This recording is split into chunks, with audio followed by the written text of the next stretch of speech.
Beleza? Galera, hoje a gente vai estar com o professor Dr. Marcelo Rosa. Então, papo de dança hoje com ele.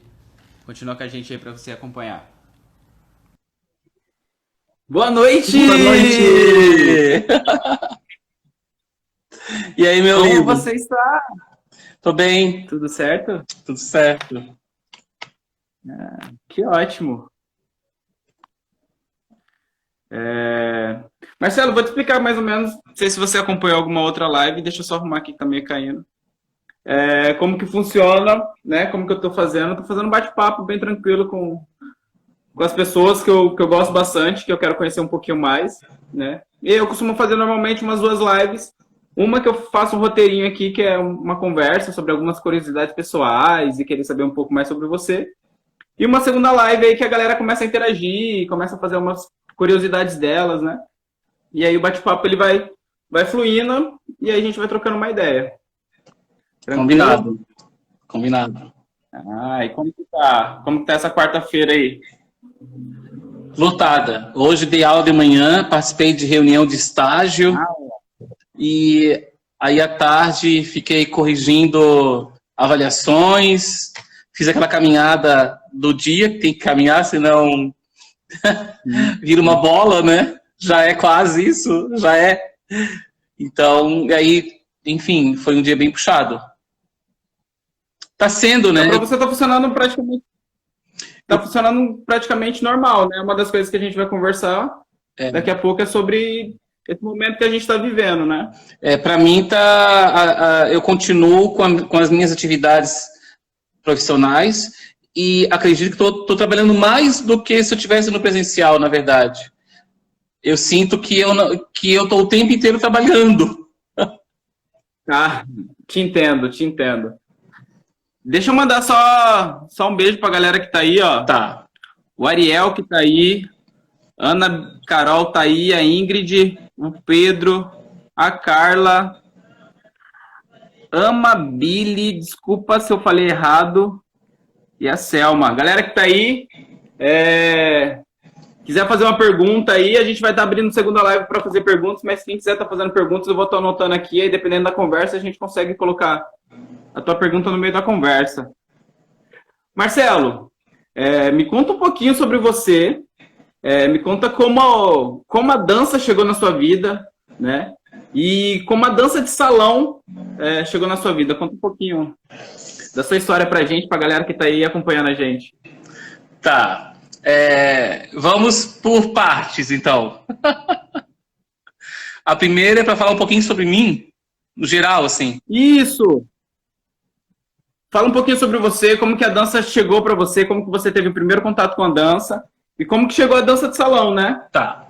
Bem, então, eu nasci em Florianópolis, Santa Catarina, mas fiquei pouco tempo, fiquei acho que uns 4, 5 anos em Florianópolis, depois eu me mudei para Chapecó, que é o interior de Santa Catarina, aí eu voltei com 6 anos, eu fiquei só uns 2 anos em Chapecó, e vivi praticamente uns 20 anos em Palhoça, Santa Catarina.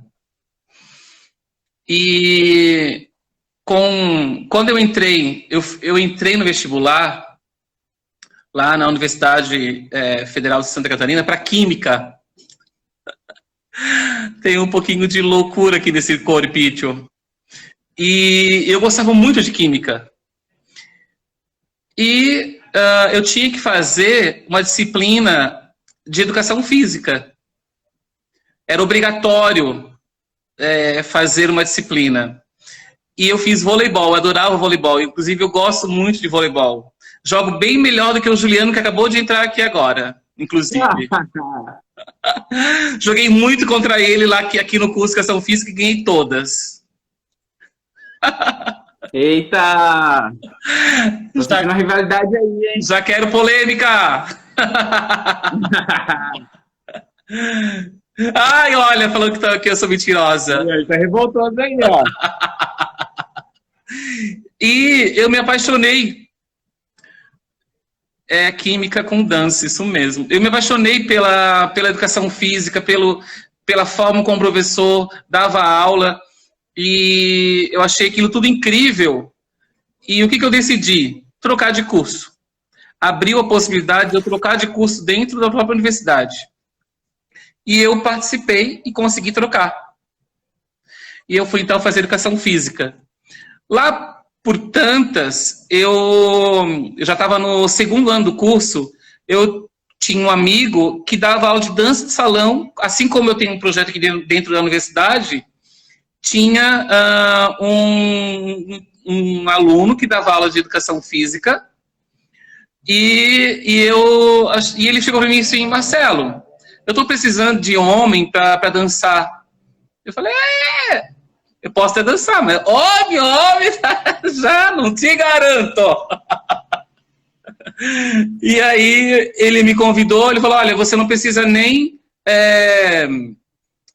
pagar nada, eu preciso que você me ajude aqui, dançando com as mulheres que estão sozinhas, né? Que eram, sim, tinha mais procura de mulheres sozinhas do que casais ou homens sozinhos. E eu entrei, comecei a fazer, e eu sempre gostava de dança. Na minha família, eu sempre falo, quando eu dou alguma entrevista, enfim, que as minhas primeiras professoras eram as minhas tias. A minha mãe, ela é muito envergonhada para dançar, mesmo em família, mas as minhas tias são insanas, assim, enlouquecidas. Elas me ensinaram a dançar valsa, 2x2, 2x1, sabe? Marchinha. Elas amam essas coisas. Elas são baileiras mesmo. Então, nas festas da família... O primeiro contato que você teve já foi direto com a dança 2? Já. Né, com a sua tia. Esse foi já o primeiro contato que você teve? Isso desde pequenininho, né? Mas, assim, com a dança de salão, no sentido formal, que ano que era isso? Com as minhas tias, gente, eu tinha 7 anos de idade. Gente, isso em 1900... Se você quiser pular essa parte aí, você fica à vontade. Nada, 1982, eu devia ter 7 anos, né? Eu sou de 75, eu tenho 44, vou ser 45 esse ano. E com as tias sempre dançava, mas nada formal.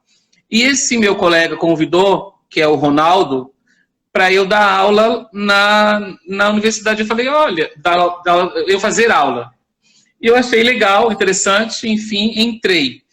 E comecei a me sair muito bem, porque eu tinha uma noção com as minhas tias, eu tinha facilidade com a dança, e comecei a aprender bem. E ele falou, olha, eu vou montar um grupo de coreografia aqui, você não quer entrar nesse grupo? Dançar comigo? Coreografias? Eu falei, tô fazendo nada, vou entrar nesse grupo. Eu entrei e daí não parei mais, até hoje. Então, me envolvo com a dança de salão, mas esse começo foi dessa forma. Quer dizer, eu entrei para dança de salão, no sentido formal de estudar, velho, né? Eu tinha, sei lá, 20 anos, ou vamos falar assim, né? Se entra com 18, eu estava no segundo ano do curso, tinha feito um ano de curso. Né? Eu comecei nessa idade, meu primeiro contato com a dança de salão tinha essa idade. Ah, é mesmo? Essa idade, eu comecei com 21, foi meu primeiro contato, com 21. Legal. E Marcelo, me fala um pouquinho como está sendo hoje, né? Com essa pandemia, com tudo isso, como que está funcionando o seu trabalho com a dança, né? Eu sei que você tem um projeto de extensão aí, e não só o projeto, você também está dentro da universidade. Como que está sendo esse momento aí para você, pessoalmente, assim, e profissionalmente? Veja, engraçado, eu não sou o único que começou tarde, né? Você começou, o Ariel está dizendo que começou com 21 anos. Tá falando aqui também. O Ariel, super coreógrafo, né? Tá, maravilhoso, Ariel. Como nunca é tarde para dançar, né? Quando eu disse que eu comecei... Eu disse que comecei mais velho, porque eu acho que quando a gente começa mais cedo, a gente tem, de repente, um caminho mais trilhado, com talvez mais possibilidades. Mas nunca é tarde, né? Não, sim. E eu falo que eu comecei na idade certa, né? Eu comecei com 21, Porque eu via que uma galera que tinha começado antes de mim não tinha a mesma vontade que eu tinha, porque eu já me sentia assim, mais velho, sabe? Então eu falei, putz, eu tenho que começar a correr atrás desse tempo perdido, né? E aí eu comecei a me dedicar muito mais com uma galera que vinha um pouco mais tempo, e aí eu comecei a me destacar. Legal. Bem, olha, a pergunta é como é que anda o meu projeto hoje em tempos de pandemia, né? Exatamente, como que tá andando, que eu vi que tá tendo eu vi que tá funcionando, tá tendo as aulas online, né? Fala um pouquinho pra gente como que ele tá funcionando. E já aproveitando, fala um pouquinho do projeto, né? O que é o projeto, esse projeto de extensão, que é um projeto maravilhoso, que é um projeto de fomento aqui da cidade, de dançadores incrível, assim, né?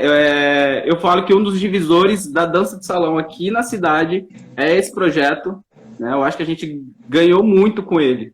Né? E eu queria que você falasse um pouquinho pro pessoal que está assistindo a gente aí, o que é esse projeto e como que ele está funcionando nos dias de hoje, né? Então, esse projeto, quando eu entrei na UFMS, isso em 2006, eu percebi, e eu não conhecia ninguém aqui, eu comecei a sair para ver onde se dançava dança de salão. E eu acabei indo no Via Parque. Chegando lá, eu observei que o pessoal dançava as danças mais regionais, um pouco de samba, um pouco de boleros, assim, e isso nos intervalos, né, porque a banda quase não tocava esses estilos também. E era isso, sim, via um ou outro soltinho, mas não tinha muita coisa. E eu falei, gente, eu quero dançar. E assim, para tirar alguém para dançar era muito trabalhoso. Eu, que não sou nada tímido, sou uma pessoa descontraída, tinha dificuldades, né, de ter um ciclo de amizade e tudo mais. O Juliano conhece essa história do Via Parque, a gente ia muito pro Via Parque. Depois isso se perdeu um pouco, né? Eu não sei o que aconteceu exatamente, mas se perdeu. As idas ao Via Parque? Assim, eu sinto... Então, eu acho que ficou meio dividido na cidade depois, sabe? Depois a galera que gostava muito do regional, que gostava do estilo mais regional, acho que continuou a frequentar o Via Parque. Só que eu acho que você, como que trouxe essa nova roupagem, eu acho que abriu um leque para novas possibilidades, né? Acho que para todo mundo. Eu acho que os cantinhos, o Tess está lembrando aqui, acho que surgiram outras possibilidades e aí as pessoas começaram assim, a ir para esses lugares, né? Esses alternativos. Pode ser uma questão. E aí eu falei, olha, eu vou montar um projeto de capacitar os meus alunos para eles, de educação física, para eles dançarem. E aí eu comecei, então, a abrir o Baila, voltado só para os alunos de educação física, e isso era eu levava eles para o Moreninho, porque era muita gente. Era muita gente querendo, assim. Eu cheguei, eu acho que tinha umas 50, 60 pessoas do curso de educação física querendo fazer. E daí foi diminuindo, vai diminuindo, e a gente coube depois na sala de dança. Isso foi em 2006. Em 2007, eu convido quem para dar aula no primeiro ano do projeto para ir à comunidade externa? Juliano Cantia Pedroso. Está aqui dentro dessa live. Eu falei, olha, ele já estava no Baila, entrando no Baila, e eu falei, olha, tu leva jeito para dança. Ele fazia dança de rua, olha só, danças urbanas. Colocava um lenço na cabeça e ia dançar dança de rua. Magro, que era uma coisa.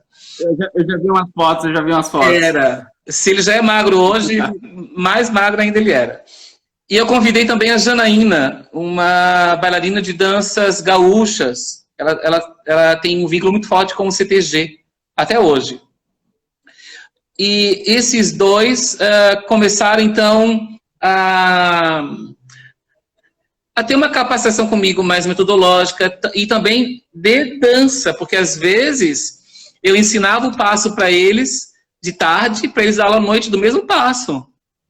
Então eram dois bolsistas e tinha uma turminha só de 40 alunos. 2 vezes na semana, só uma turma, 40 alunos, 2 professores. Foi assim que começou lá em 2007, para a comunidade. O Baila continuava, firme e forte. Já tinha Então, primeiro veio o Baila, depois que veio o projeto. Depois veio o projeto. E aí o Baila foi conquistando seu espaço e foi alimentando o número de professores interessados em dar aula de dança de salão.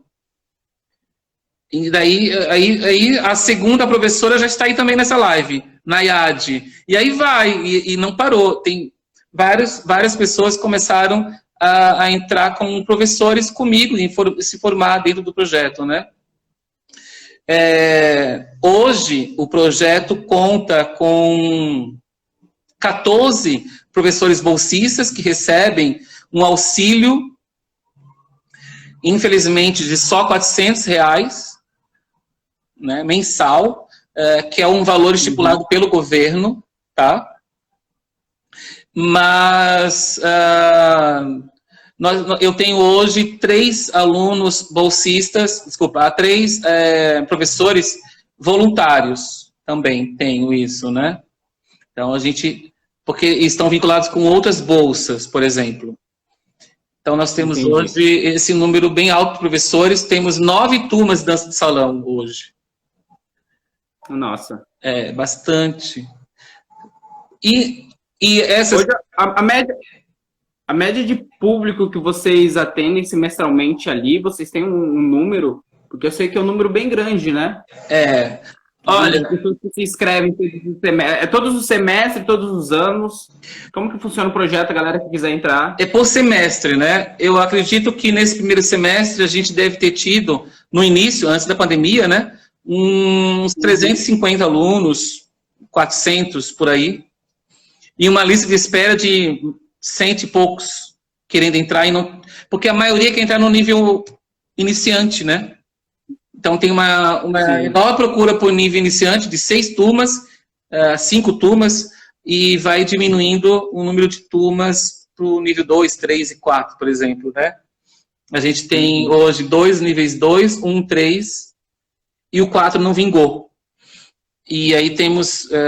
acho que são 5 turmas de nível 1. Então, tem muitos iniciantes, depois o pessoal vai dando uma, enfim, desmotivada, ou os interesses são outros, né? Quando eu pensei, esse projeto, as pessoas, elas entram semestralmente. Então, elas pagam R$150 e dançam um semestre. Daí, para o próximo semestre, né, seria início em agosto, elas pagariam de novo 150 e ficariam até o final do ano. Só que nesse ano nós fomos pegos pela Covid, pela pandemia, e aí isso atingiu a sociedade como um todo, e o projeto Dança Salão e a UFMS faz parte desse todo, né? E tivemos que repensar a continuidade do projeto em tempo de pandemia. Porque é muito complicado você aprender a dançar de forma remota, né? Mas os professores, os bolsistas, pode perguntar. E não só isso, né? Além de ser de forma remota, o estilo de dança que a gente trabalha, que é uma dança que é voltada para o contato, né? Ela se torna, vamos dizer assim, nesse momento, algo quase impossível de se trabalhar, né? A gente tem que criar vários outros mecanismos. É verdade. E os bolsistas, né, conversaram comigo, explicaram das suas necessidades, inclusive financeiras, principalmente, de se manter em Campo Grande, e se manter com aluguel e tudo mais. Tem pessoas, R$400 é muito pouco, mas esse pouco para algumas pessoas faz uma diferença enorme. Basta a gente ver, por exemplo, o quanto que as pessoas se expõem para o auxílio de R$600 do governo federal, né? Então, assim, é uma exposição muito forte, mas as pessoas precisam disso. E eu fui sensibilizado pelos meus bolsistas. Eu não tinha, assim, uma intenção de continuar o projeto em pandemia. Minha ideia era suspender. Olha, quando voltar a possibilidade de ter aula presencial, a gente retoma as aulas. Eu ia para um outro caminho. mas mediante a sensibilização dos bolsistas, eu me senti assim numa questão humanitária mesmo, né? Mas a decisão não foi assim só minha, né, de continuar. Eu consultei a Pró-Reitoria de Cultura e Extensão e o pró-reitor me disse, olha, eu acho que seria interessante vocês continuarem sim de forma remota, e ele então autorizou que a gente pudesse continuar de forma remota, né? Ele inclusive achava que essa era uma boa solução, que essa seria uma boa solução. E diante do pedido dos bolsistas e do aceite do pró-reitor, lógico, eu pedi para os meus bolsistas conversarem com as turmas, porque eles têm o WhatsApp das turmas, né?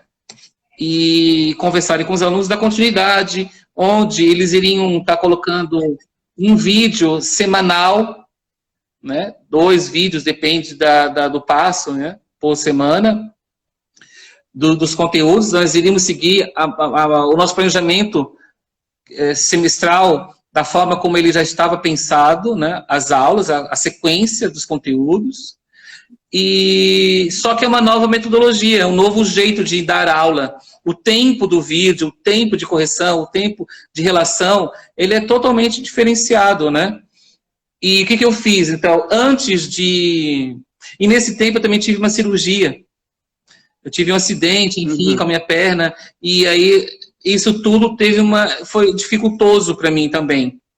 Mas depois eu comecei a retomar os planejamentos, já com a cirurgia mais tranquila, né?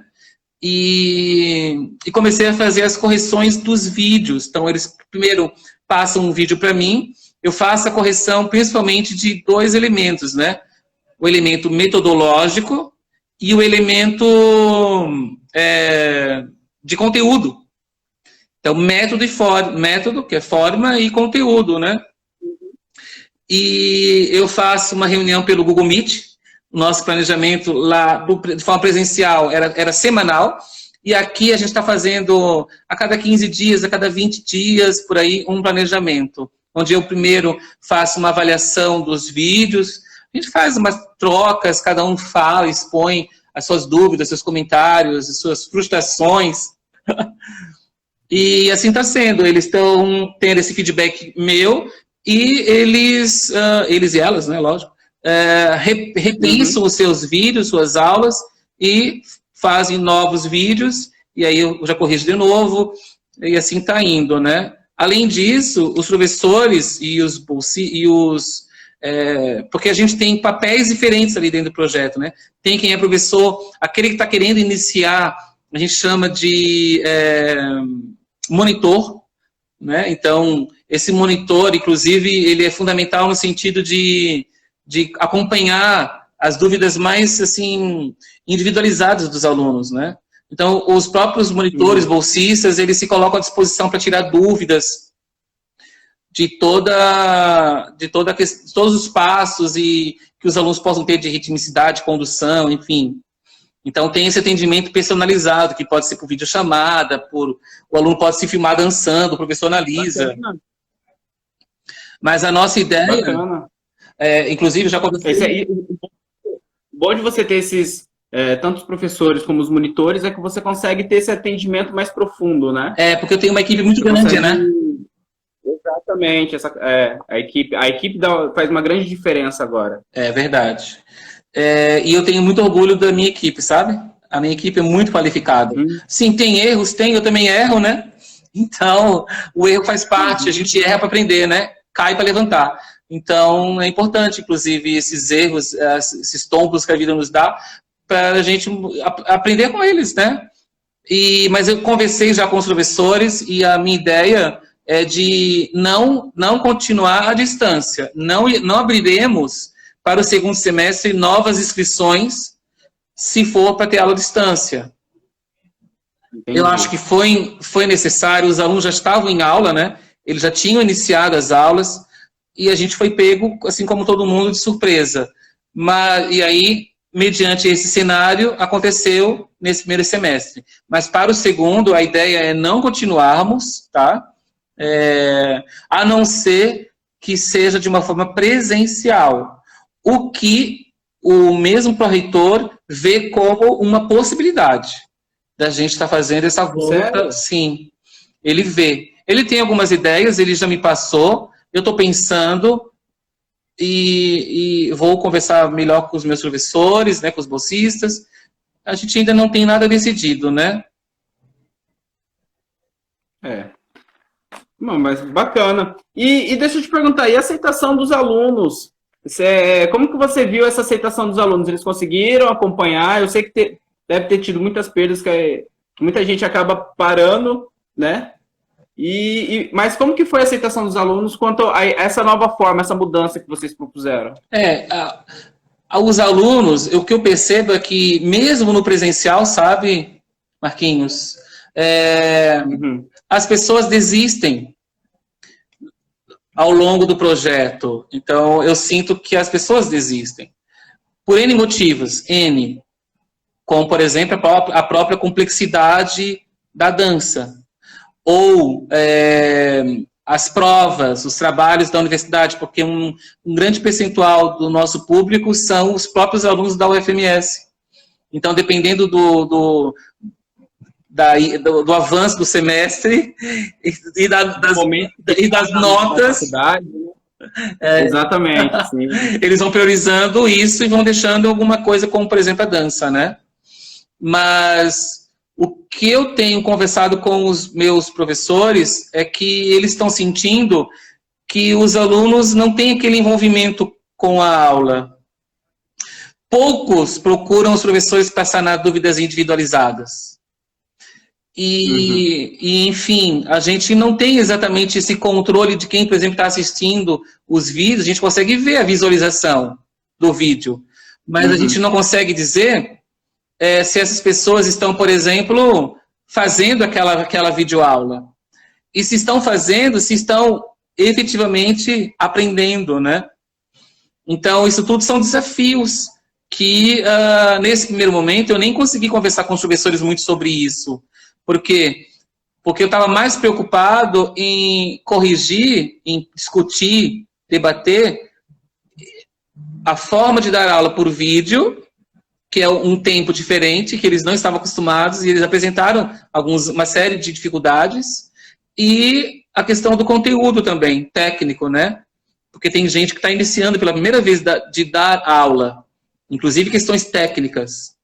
Então, nesse primeiro momento, a minha preocupação era essa. E agora, como os professores já estão há algum tempo dando aula nesse modelo, à distância, eu vou partir para essa discussão agora dessas outras questões, como avaliação, frequência, registro, certificados, porque a questão da motivação, eles já me falaram que eles sentem que os alunos não estão recebendo, assim, da mesma forma como se fosse uma aula presencial, né? Mas que chegou até a mim poucos casos. Porque eu acho que os professores conversam com as suas turmas, eles têm um contato aberto com eles expuseram os seus motivos e estão se esforçando ao máximo para dar continuidade ao projeto. Mas teve, sim, alguns casos de pessoas que quiseram conversar diretamente comigo, e eu conversei com todas elas. Né? Então, acredito que acho que tudo foi conversado, tudo foi sanado dentro dos limites das possibilidades, né? Mas, sabe, Marquinhos, o que eu achei é que as pessoas, elas se sensibilizaram com esse momento também, sabe? Porque elas podiam falar assim, não, eu não quero, me devolve meu dinheiro, os professores aí vão ficar sem bolsa, mas tudo bem, eu preciso do meu dinheiro de R$150 de volta. Eu acho que não, elas foram assim... Eu lembro que isso não aconteceu só com a dança de salão, né? Eu lembro, por exemplo, a minha irmã, ela trabalha como... chama-se secretária do lar, né? Não sei...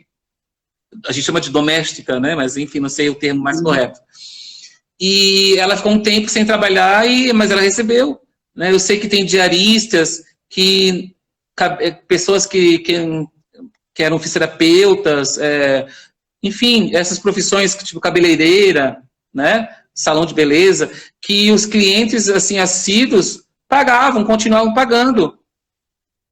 Eu tenho alunos meus, que estão pagando as mensalidades normalmente, assim, ó, e eu agradeço muito, muito mesmo. E eu vejo que muitas vezes eles não estão nem conseguindo acompanhar as aulas, porque eu estou tendo essa dificuldade também de proporcionar aula, mas eles estão conseguindo, tipo, eu sinto essa sensibilidade também, né? De eles estarem, não, a gente está aqui, a gente quer continuar, né? E a gente vai seguir. Eu acho que isso está rolando, né? Pelo menos de quem pode, né, se manter, porque muitas vezes os alunos também tiveram as suas dificuldades financeiras, né? Mas eu senti que eu senti que as pessoas, sabe, Marquinhos, se sensibilizaram, a grande maioria. Não, com certeza. Isso eu vejo que é um resultado positivo, vamos dizer assim. Se a gente pode analisar resultado positivo, eu acho que sim, para esse momento, né? Eu acho que essa sensibilização, né, das pessoas a mais. Porque, veja, a gente acho que tudo não pode ser só olhado como tragédia e repressão. Eu acho que a pandemia trouxe morte, ela trouxe uma série de elementos como a questão fome, eu vejo, né? Assisti ontem uma notícia na Índia das pessoas desempregadas caminhando pelas ruas, voltando para suas casas, moram quilômetros, e, enfim, tem muita miséria provocada pela Covid, mas tem elementos, por exemplo, de ajuda ao outro, né? Como, por exemplo, a questão dos médicos, enfermeiros que estão na ponta, lutando né, pela vida, mas, ao mesmo tempo, tem quem faça carreata para a volta do comércio, independente de quem vai trabalhar na linha de frente, que é o pobre, né? Então, o pobre vai de ônibus, o pobre vai trabalhar no atendimento ao público, mas o dono está na sua casa controlando por câmeras, né? Tem lugares que tem as câmerazinhas e ele fica olhando o pobre. Então, é bem complexo. Travou. Agora voltou. Quem é que tá me chamando de travadíssimo? Eu vou bater na sua cara, Ariel. Ariel, aí, mandou trocar a internet. A Carla mandou trocar a internet. Mas a Carla também, olha. São amigos poderosos. O Moraes, duvido que o Moraes falou alguma coisa mais de mim. É só amor. Eu tô colocando no 4G, porque o meu Wi-Fi aqui da minha vizinha. Não tá chegando direito aí, né? Não tá pegando direito aqui. Então me fala um pouquinho do Baila.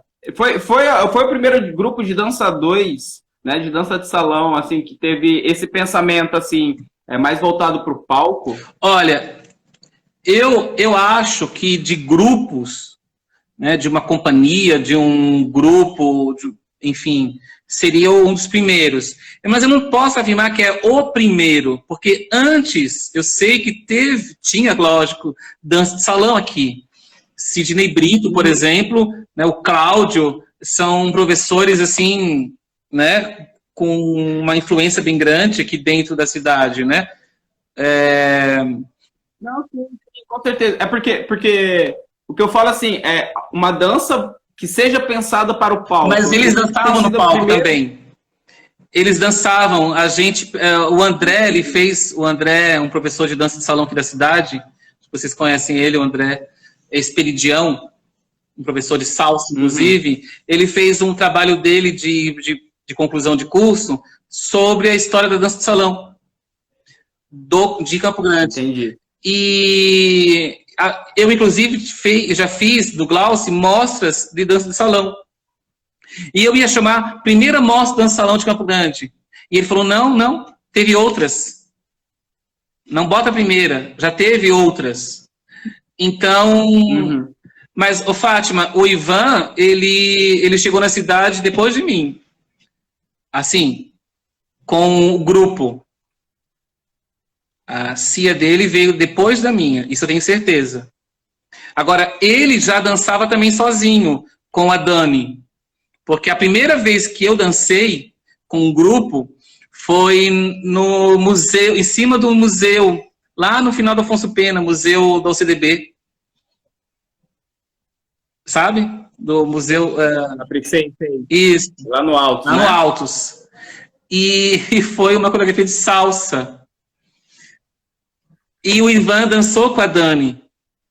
Mas ele não tinha um grupo ainda. Ele dançava, assim como o Sidney dançava, o Cláudio dançava, né? A Mônica já dançava, mas dançavam assim, entre eles.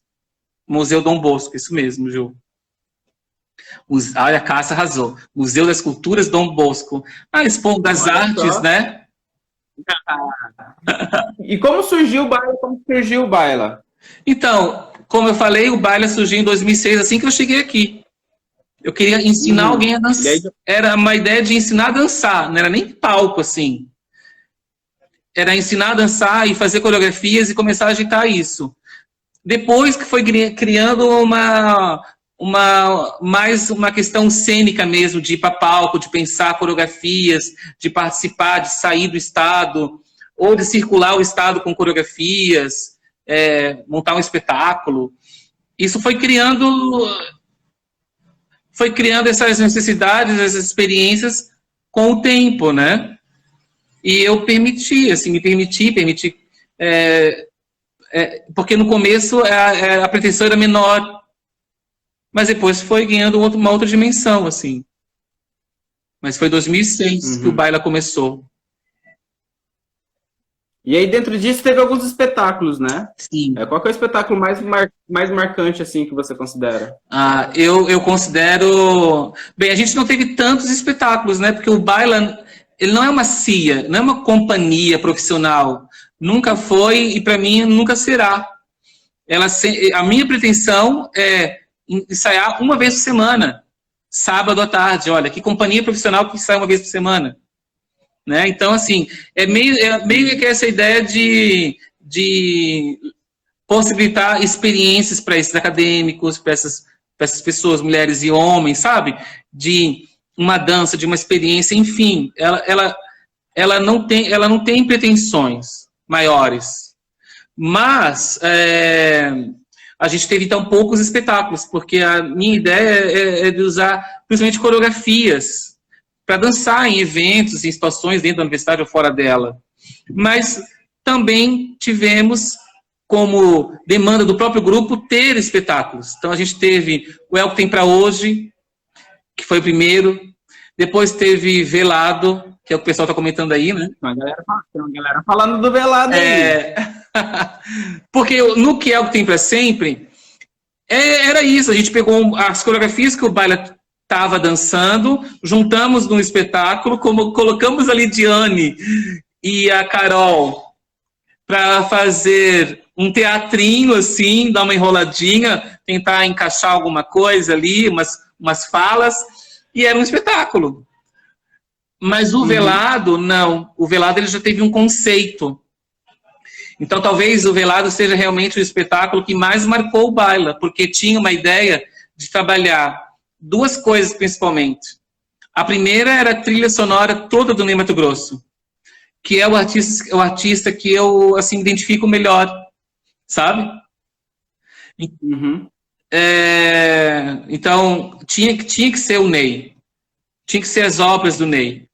E uma outra questão era gênero e sexualidade. Ora, a gente está falando de Ney Matogrosso, logicamente a gente tinha que pensar na questão da homossexualidade, enfim, da performance que o próprio Ney Matogrosso traz. Então, e é alguma coisa que eu estudo também, né? Na academia, na formação acadêmica. Os estudos de gênero e sexualidade estão comigo desde sempre. Então, esse espetáculo, ele une essas duas coisas. E depois disso, a gente fez uma releitura, já com o próprio Juliano como diretor também. E eram 10 anos de Baila. Aí a gente chamou de É o que Tem Pra Sempre. E a gente teve o Velado, ele teve assim, 2 momentos, né? Digamos, Velado numa possibilidade, depois ele foi reconfigurado. Mas foram esses, assim. A gente teve também outros espetáculos, mas que hoje a gente não considera mais do Baila, né? Como, por exemplo, com a entrada do Juliano, a gente fez, ele dirigiu um espetáculo que eu ajudei pouco, mas, enfim, ajudei também um pouco, que é Términos. Né? Términos é um espetáculo que foi criado dentro do Baila. Mas com a saída do Juliano, ele levou términos para Luminis, para ele usar como Luminis, né? E não ficar na história do baila lá, que ele usa isso hoje em todos os lugares que eu sei que ele continua dançando, né? Então, términos, acaba que, se, por exemplo, o baila fizer parte de um edital público, eu não vou colocar términos no nosso portfólio, porque eu sei que o Ju vai colocar lá. E é necessário que ele apresente isso. Mas o espetáculo, a princípio, ele começou aí, né? Começou com baila e aí depois ele teve um outro caminho, né? Mas assim, a forma como eles dançam términos hoje, que eu já vi em outros momentos pós a saída do Juliano do baila, está muito próximo do que eles dançavam no baila, né? O que mais aconteceu foi entrada e saída de integrantes, adaptações, assim, na verdade, de integrantes. Aí uma ou outra coreografia, alguma coisa também que muda, né? Porque é sempre assim, dinâmico, né? A arte é dinâmica, a aprendizagem é dinâmica, os corpos são dinâmicos, então, logicamente, que isso tudo muda também, né? Sim. Marcelo, seguinte, eu queria te fazer uma pergunta. Você falou que Velados, ele trouxe um pouquinho dos seus estudos, que você trabalha com gênero e sexualidade, né? E eu, vendo o cenário de dança, tanto aqui de Campo Grande quanto de fora, eu vejo, não sei se eu posso usar essa palavra, uma aceitação, mas é uma naturalidade das pessoas do mesmo gênero dançando, né? Os meninos dançando com as meninas dançando com as meninas, e a gente, tipo assim, conseguindo ir para uma casa noturna, no Jack, e eu vendo as pessoas, homens dançando com homens, e tranquilo quanto a isso. Coisas que a gente não vê muito em outras cidades. E aí as pessoas que vieram para cá, alguns professores que eu convidei, eles também relataram muito sobre isso, sobre essa tranquilidade, né? Principalmente dos meninos dançarem com outros meninos. E eu acho que isso tem muita influência, né, dos seus estudos e da abordagem que você traz, né? Eu queria que você falasse um pouquinho sobre esses estudos, para a galera conhecer um pouco mais, né, do que o que você estuda, e que falasse um pouquinho também dessa mudança que teve nesse cenário aqui de Campo Grande. Então, eu confesso que, apesar de eu estudar gênero e sexualidade desde a graduação, a coisa desse binarismo, homem-mulher, homem-cavalheiro, mulher-dama, homem conduz, mulher conduzida, e tudo o que remete a esse cenário binário, eu trouxe comigo para Campo Grande. Quer dizer, eu montei a primeira turma, era um homem e uma mulher, Juliano e Janaína dando aula, o Juliano dando aula para os meninos, a Janaína para as meninas. Eles juntavam, e aí tinha parte que era de contato, de condução, mas era fragmentado, era homens de um lado, mulheres de outro, o homem com Juliana, mulheres com a Janaína. Isso ficou um tempo. Só que, com o avanço da maturidade, da idade, com os estudos, com novas coisas, eu comecei a me incomodar com isso. Mas não foi nada drástico, porque em 14 anos, muita água passou por aí, né? Mas uma das primeiras pessoas que me motivou a repensar, não é repensar, que repensar eu sempre estava repensando, pensando e analisando, mas assim, de propor mesmo, propositiva, foi a Nayade, que não sei se ainda está aqui, mas ela fez um trabalho de graduação e principalmente na especialização, onde tinha a dança de salão, esse cenário. A gente montou uma turma onde ela trabalhava justamente essas relações de gênero e sexualidade. Para a gente, dessa turma real, pensada para isso, a gente levasse dados mais acadêmicos. Então, foi assim, uma turma mais experimental. E, a partir daí, a gente foi mudando a forma como a gente ia ensinando a dança. Então, uma das coisas que a gente... Não é só falar assim, não fala dama, fala conduzida. Ou não é só cavalheiro, chama condutores. Não é só uma mudancinha de nome, sabe? porque a gente não divide mais assim, homens para um lado, mulheres para outro. Horas. As pessoas que querem ser condutoras vão para um lado, as pessoas que querem ser conduzidas para outro. E aí não tem um gênero. A condução não tem um gênero. Entende? Então, assim, a própria forma didática de ensinar, e isso inclui a forma como eu nomeio esses sujeitos, muda no projeto. Mas a gente, o tempo inteiro, tem que estar se policiando, né? Principalmente nós que fomos criados, educados, numa sociedade muito mais conservadora do que hoje. Meu pai é militar, eu sou dos anos 70. Eu nasci, o Brasil estava na ditadura, né?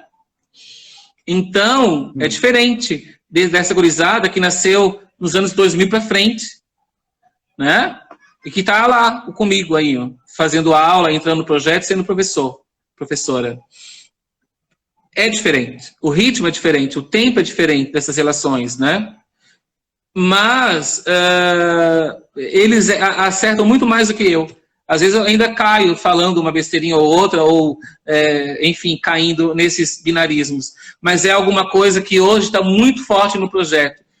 Porque não ficou só no projeto. Um outro lugar que a gente também usava isso era nos próprios bailes.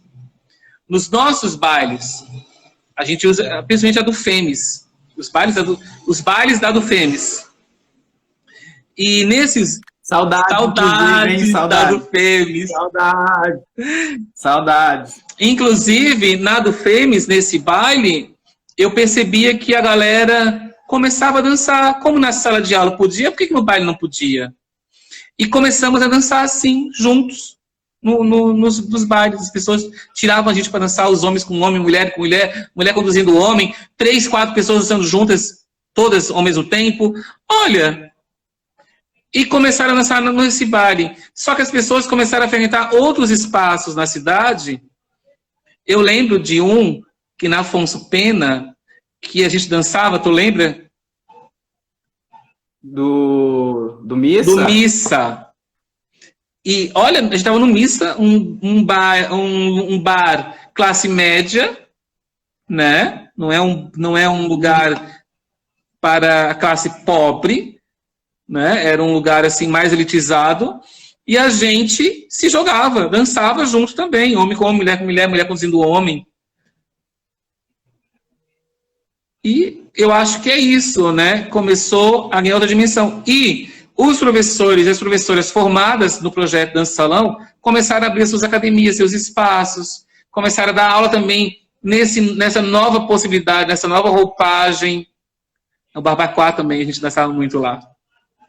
Então, essa possibilidade menos heteronormativa começou a ganhar voz de professores e professoras nos seus espaços, instituições de educação, também nessa nova roupagem.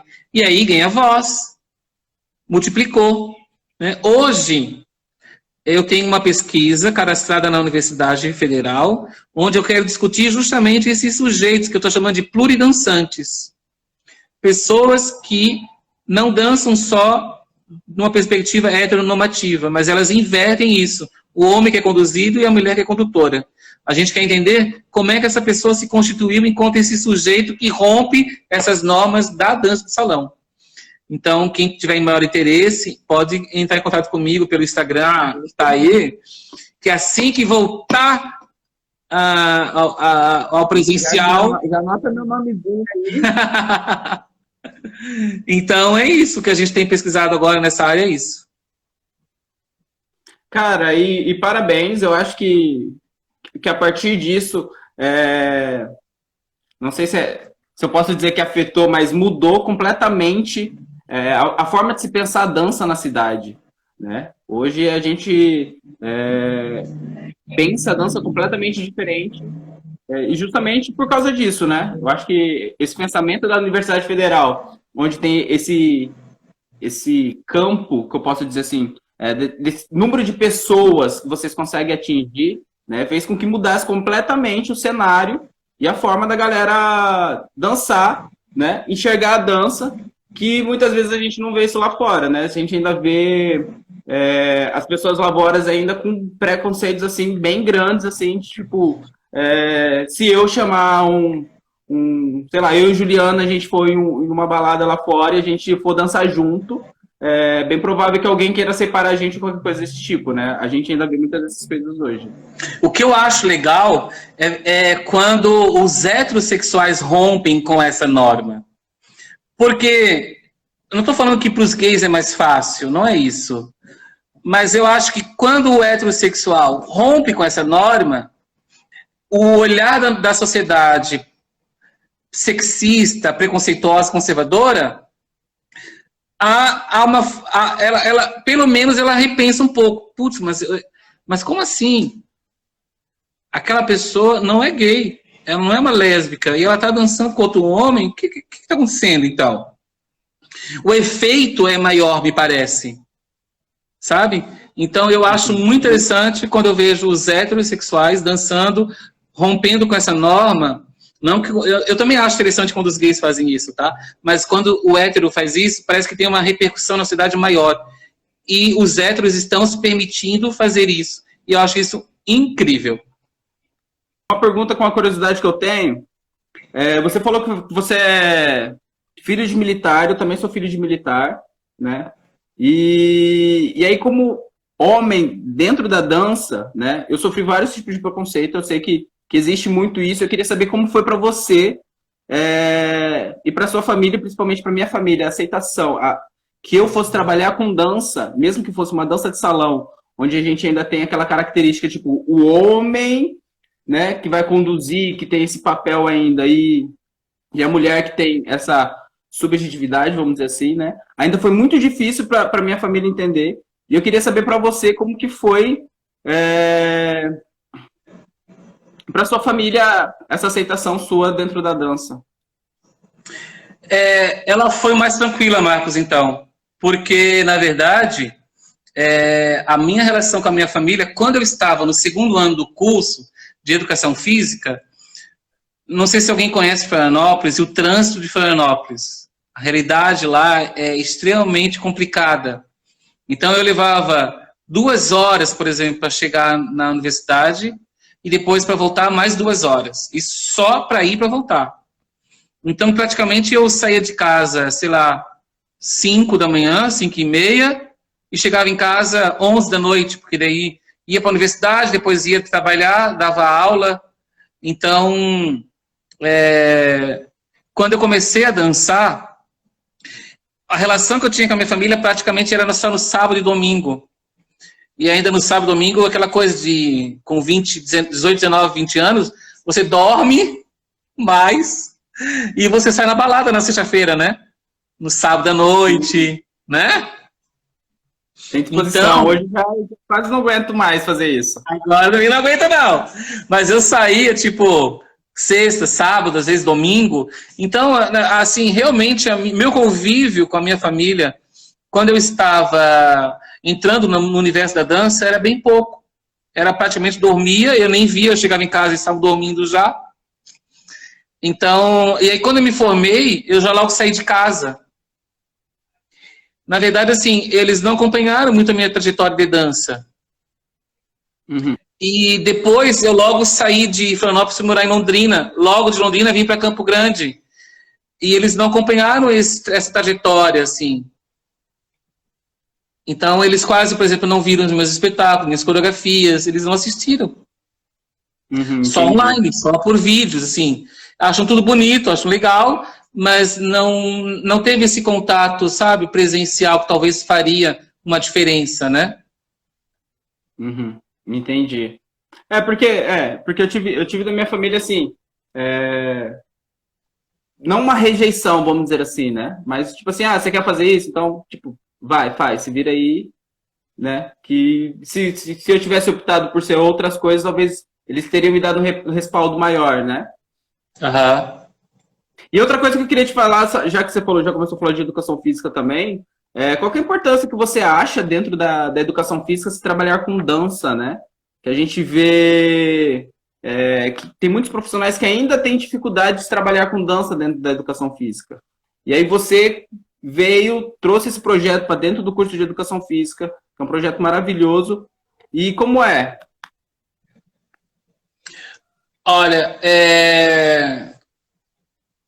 eu acho isso bem relevante, né? É que eu estou lendo aqui a pergunta do Pedro e já estou misturando tudo. Ah, tá. Não, pode deixar que eu já estou anotando a pergunta dele aqui e já te faço daqui a pouco. Tá.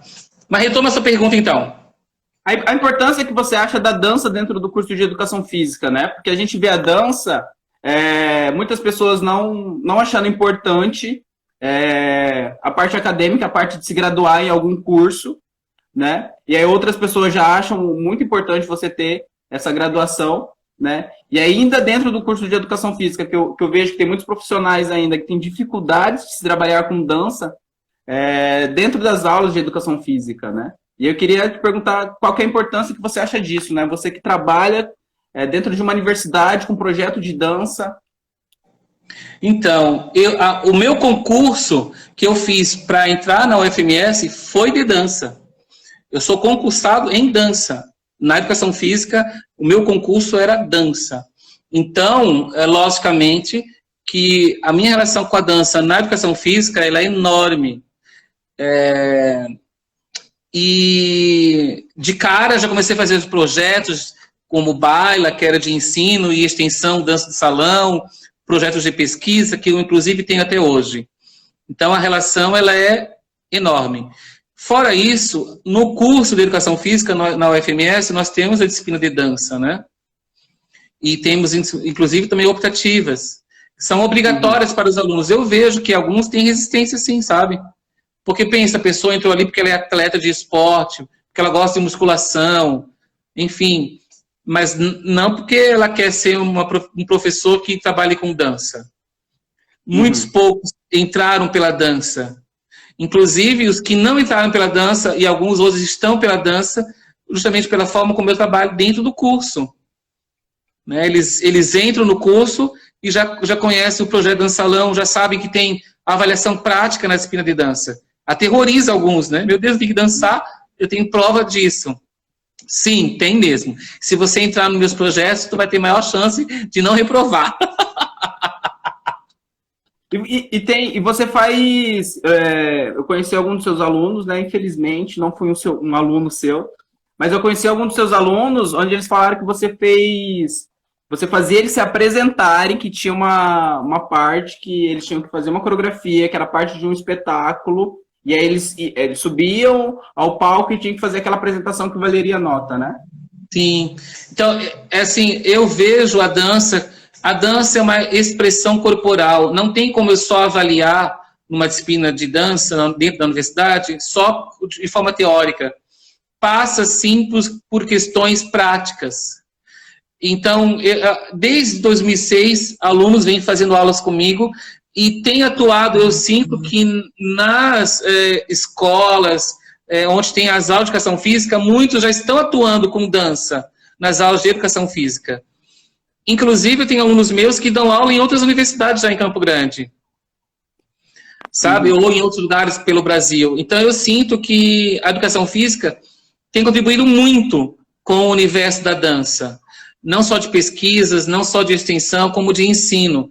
Por quê? Porque são poucas as universidades, os cursos de dança. Aqui em Campo Grande, agora é mais recente, né, na UEMS ter um curso de licenciatura em dança. Mas é muito recente. Então, e acho que, inclusive, conhecendo algumas pessoas que estão lá, elas não olham para a educação física como os concorrentes nossos. Não, a dança ela é tão ampla, ela é tão interdisciplinar que é muito mais, olha, vamos nos dar as mãos aqui, vamos fazer alguma coisa legal em prol da dança, do que a dança é só agora da UEMS. Eu nunca senti isso, sabe?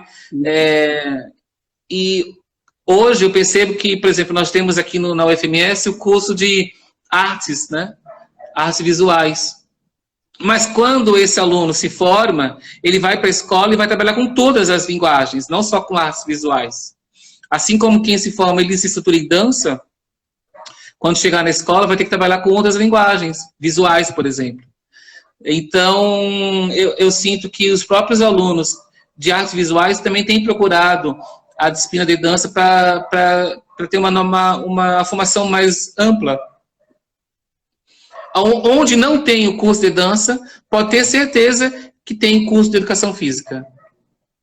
Então, eu não vejo como uma disputa de campo, eu vejo como um complementa o outro. Apesar de que o CREF quis colocar a mão pesada nisso, ao exigir que os professores de dança que atuam fora da escola tivessem o CREF, né? Então, infelizmente, teve isso. Mas os profissionais da dança se reuniram e conseguiram impedir dessa exigência, né? Então, hoje, para atuar com dança nas escolas, né, não é necessário nem ser formado em educação física e nem ser formado em licenciatura em dança ou bacharelado em dança. São outros conhecimentos, são outros requisitos necessários. Porque tem que ter. Saber, se eu não estou enganado, né? Nesse caso. Então, tem outros conhecimentos que te dizem que você é um professor de dança. Não necessariamente os acadêmicos. Só que o que eu sinto é, bem, se você fizer um curso de pedagogia, vai te ajudar? Vai. Se você fizer um curso de educação física, vai te ajudar? Vai. Fazer um curso de dança vai te ajudar? Vai. Mas talvez existam alguns cursos onde ajuda menos. Mas eu nunca posso falar que não vai ajudar, porque o não é muito forte. Eu fiz computação, ciências da computação. Olha, uma galera da ciência da computação já deu aula no meu projeto. E me ajudam até hoje, como o Lucas, que é um bolsista do meu projeto, que ele não é da ciência da computação, mas ele não é da educação física, eu estou querendo dizer isso, sabe? E ajuda na questão, por exemplo, das ferramentas tecnológicas. Eu já fui atrás das pessoas da ciência da computação para desenvolver projetos voltados à dança e tudo mais. Né? Então, assim, eu conheço pessoas que são de diferentes áreas do conhecimento e atuam na dança usando a sua formação. Sei lá, um jornalista usa seu conhecimento de jornalista em prol, por exemplo, da dança. E a gente acha relevantíssimo, importantíssimo ter essas pessoas. Então, sabe, nem tudo é só didática. Sim. Existe um universo de possibilidades que a dança abre espaço. Sim, sem dúvida. Marcelo, primeiro que o Irineu aqui me corrigiu que você já foi meu professor, sim, na pós-graduação. Lembrei. É verdade. Você me ajudou muito na orientação do meu projeto também, que me salvou muito, muito, muito, muito, né? E tem a pergunta do Pedro aqui, que tá lá em cima. Ele tá perguntando quais foram as suas inspirações no início da sua carreira. Quem foram, né? Quais são os profissionais que te inspiraram no início da sua carreira? Olha, eu tive... não sei se eu ia falar infelizmente, né? Mas a forma como a gente é educado é de valorização do homem e de inferioridade da mulher. Então, sei lá, Jaime Arocha. Eu não estou citando ele como uma influência minha, estou só falando Carlinhos Jesus, Jomar Mesquita, enfim, né? Jimmy de Oliveira. Mas quem é a mulher? Não interessa, ele pega qualquer uma e dança. Eu estou falando de uma forma conservadora, tá? Então, as pessoas que me influenciaram no começo são homens. Porque a visão que eu tinha no começo da dança, ele está perguntando do começo, lá do início, né? Então era esse meu professor chamado Ronaldo, que inclusive ele não tinha uma parceira que dava aula. Ele dava aula sozinho. E quando ele queria demonstrar com alguém, ele pegava lá uma menina da sala que tinha uma facilidade que não iria errar na demonstração. E quando ele queria demonstrar alguma coisa para as damas, ele pegava, por exemplo, me pegava onde eu fazia o condutor, digamos, o cavalheiro, e ele fazia o papel, entre aspas, da dama. Eu coloco entre aspas porque naquele tempo ele falava, damas, façam comigo assim, assim. Não tinha uma outra nomenclatura, né? Então, é um pouco isso, sabe? No começo. A minha referência era o Ronaldo e alguns outros professores de Florianópolis, né? Edson Nunes era uma grande referência em Florianópolis, por exemplo, né? Enorme, assim, professor. Não posso negar de que a fonte principal das influências dos professores de Santa Catarina, de Florianópolis, era o Jaime Arocha. Então, um dos primeiros nomes que eu fui ter aula fora de Santa Catarina foi com o Jaime Arocha. Foi uma decepção enorme para mim. Eu nunca gostei das aulas dele. Eu nunca gostei. E pelo menos até hoje, né? Não sei se ele está dando aula do mesmo jeito, mas eu não gosto. Mas foi assim, no começo foram essas referências. Quando eu cheguei em Londrina, eu tive um outro professor chamado Rodrigo Rocha. Só que o Rodrigo, ele tinha já uma parceira, e ela se colocava como professora, como coreógrafa também, então ela não colocava assim, tanto é que o nome da academia não era Rodrigo e Suzana, não, desculpa, era RS, Rodrigo e Suzana, só que ela se colocava de igual, assim. Não era só, porque as outras eram Carlinhos de Jesus, Academia Carlinhos de Jesus. Isso, lá não. Jimmy Oliveira. Lá era Rodrigo e Suzana, sempre. E ela corrigia a gente, ela coreografava a gente, ela fazia reunião, ela era igual, assim. Então foi uma primeira referência, talvez, que eu tenha como professora. Uma outra referência que eu tive de mulher foi Luiz e Laura. Luiz Quirinos é um professor conhecido de Florianópolis. Também participei da companhia dele e tal. Ele dançou lá no Domingão do Faustão, sabe? Dança dos Famosos. Então ele foi meu professor lá em Florianópolis. E a Laura Flores era a parceira dele, e ela também, como uma mulher muito forte, se colocava também de um jeito que não era assim, submissa ao Luiz. Então, algumas mulheres influenciaram essa trajetória.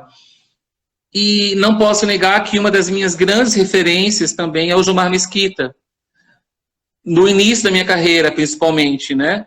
Porque era um grande nome de coreografias, de espetáculo dentro do cenário da dança de salão. Eu levei muita gente do meu projeto, professores, para fazer aula lá na Mímulos, em Belo Horizonte. Muitas, seguidas. Teve bailarinos que saíram daqui, né? E para dançar lá com eles. Para trabalhar com Mímulos, isso mesmo. Só que como eu fui seguida, sim, como eu falei, você ficou espantado quando eu falei que eu não gostava, que eu não, enfim, não acho tão interessante as aulas do Jaime, né?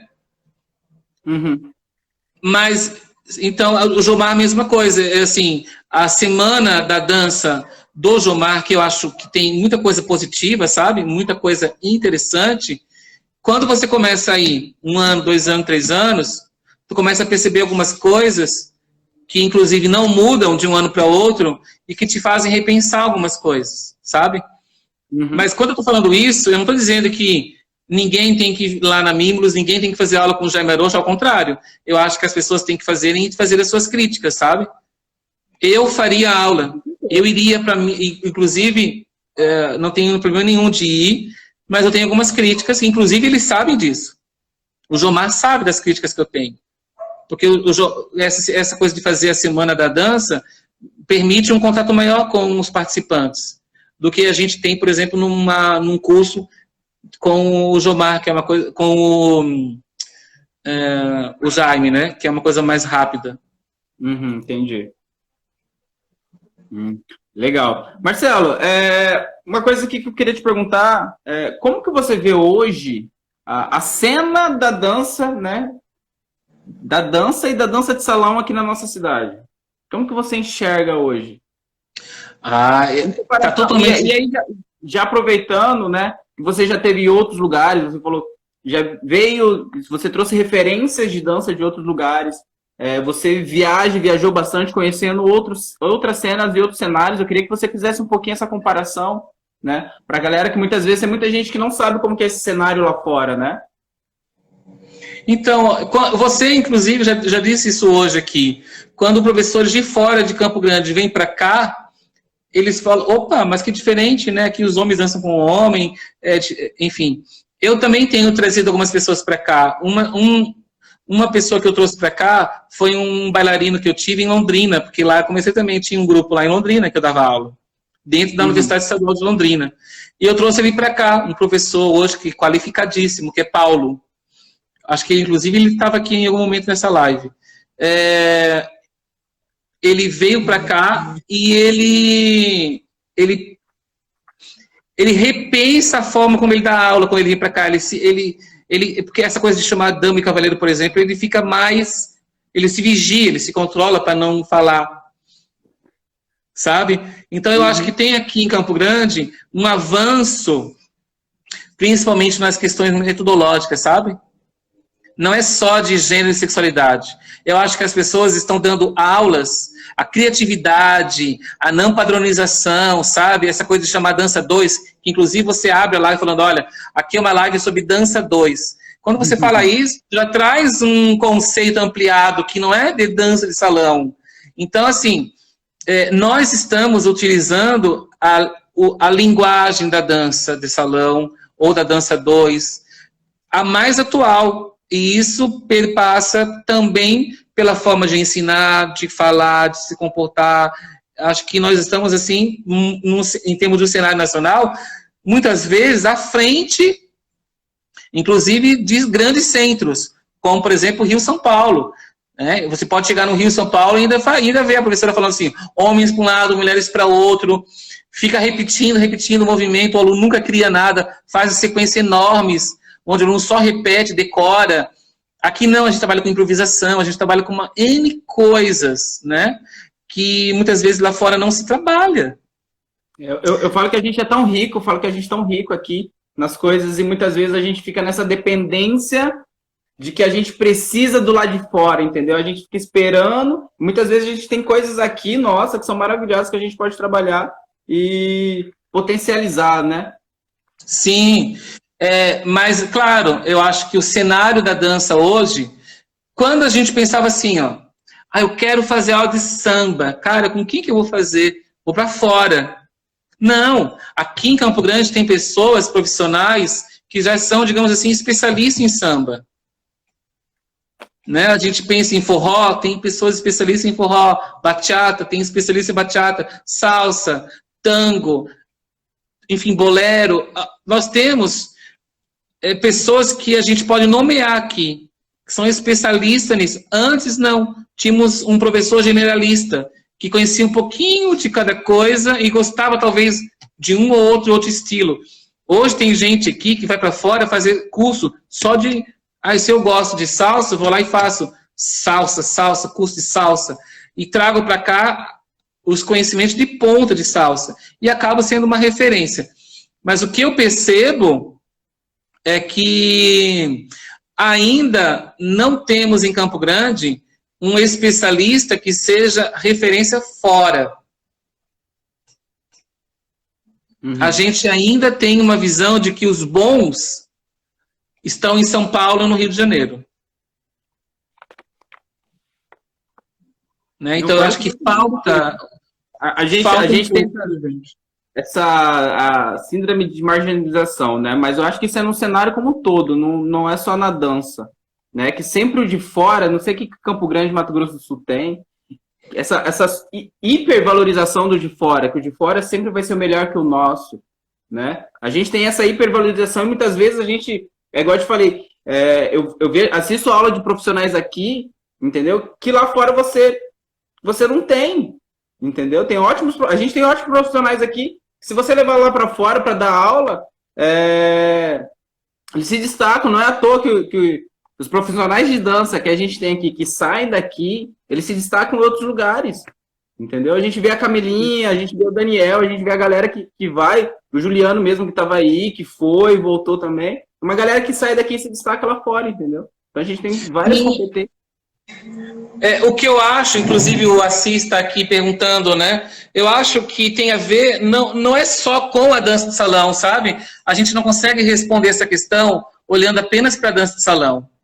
Gente, nós estamos num estado onde as pessoas confundem a gente o tempo inteiro com Mato Grosso. Então, é um estado que, inclusive, as pessoas nem sabem que isso aqui não é Cuiabá, que isso aqui não é Mato Grosso, sabe? Qual é a importância de Mato Grosso do Sul no cenário nacional? Politicamente falando, economicamente falando, culturalmente falando? Muito pouco. Com certeza. Né? Então, infelizmente, não é assim. Por que, que os bons professores, as boas professoras da nossa cidade, do nosso estado, não têm uma visibilidade lá fora? Eu acho que é muito porque o estado também não tem isso. Você acredita que seja muito por falta de ser um estado novo e ainda tá construindo essa identidade? Eu sinto muitas vezes que o estado ainda ele não tem essa identidade, né? Ele tenta se prender a uma identidade única, só que a multiplicidade que a gente tem nessa cidade, a diversidade de coisas que a gente tem nessa cidade, não deixa com que a gente seja uma coisa só, entendeu? E essa falta de ser uma coisa só, muitas vezes falta essa identificação lá fora, porque as pessoas olham pra gente e muitas vezes elas não sabem definir, essa falta de definição deixa a gente fora de algum lugar? Eu acho que sim. Eu acho que tem tudo a ver com isso. Com certeza. Mas não podemos dizer que é uma coisa só, né, Marcos? Acho que não é só um elemento. Eu acho que é uma série de elementos. E eu, inclusive, comecei a perceber que os próprios professores daqui começaram a notar isso. E começaram a fazer eventos e a chamar os próprios colegas aqui para dar aula. Eu já fui chamado pelos colegas aqui para dar aula. Já chamei os colegas para dar aula na Universidade Federal, no meu projeto. Então, eu acho que isso começou a ampliar um pouco, sabe? Quando os próprios colegas começaram a se valorizar e a valorizar os outros colegas no cenário local. Uhum. E talvez isso acabe ampliando para um cenário nacional. Não sei. É uma ideia, né? Do que a gente pode estar fazendo. Mas acho que começa de dentro, sabe? Começa de dentro. Mas eu já vejo esse fortalecimento. Eu já vejo, igual você fala, que a galera já buscando mais profissionais aqui, acreditando mais na galera daqui, que era algo que a gente não via antigamente. Antigamente, todas as nossas referências, todos os cursos e workshops que tinham, eram com as pessoas de fora. E as pessoas só valorizavam se fosse com as pessoas de fora, entendeu? Eu já ouvi muito, assim, quando eu fazia congresso, assim, que eu chamei muitos professores daqui, tinha muita gente que falava assim, mas quem vai vir de fora? Claro. Porque essa pessoa que é daqui, entendeu? Sabe, tipo, meio menosprezando. E hoje, eu já vejo um discurso diferente. Eu já vejo um discurso falando, esse professor daqui que vai dar aula e tudo mais, entendeu? Eu já consigo ver essa evolução, essa mudança no discurso, pelo menos, né? E eu acho que também não é só uma questão de dar aula. Hoje, o cenário de Campo Grande, estou falando mais de Campo Grande, tá? Do que o estado como um todo. Nós temos companhias de dança, né? Eu sempre falei que o baile é um grupo coreográfico, mas nós temos hoje companhias. A TES, por exemplo, é uma companhia, a Luminis é uma companhia, né?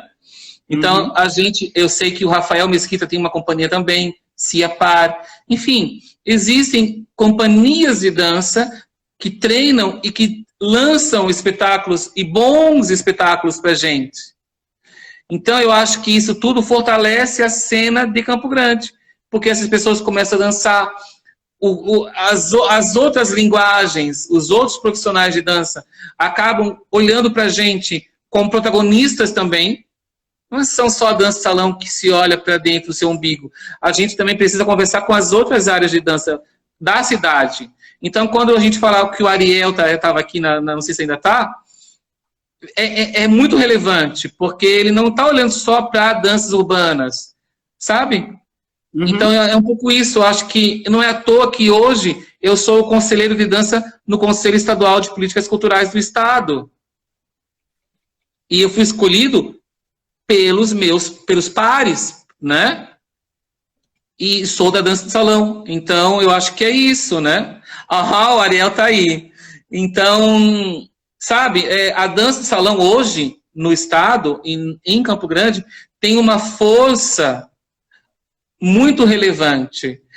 Mas não é só por causa de professores que estão dando aula tecnicamente em estilos individuais.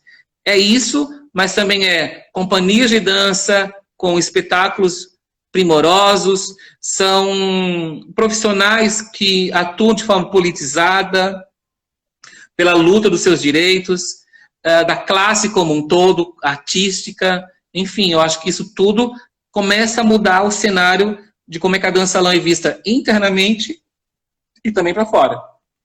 Porque aí vai ser o reflexo, né? O que acontece aqui dentro. Vai ser reflexo. é o que vai levar lá para fora.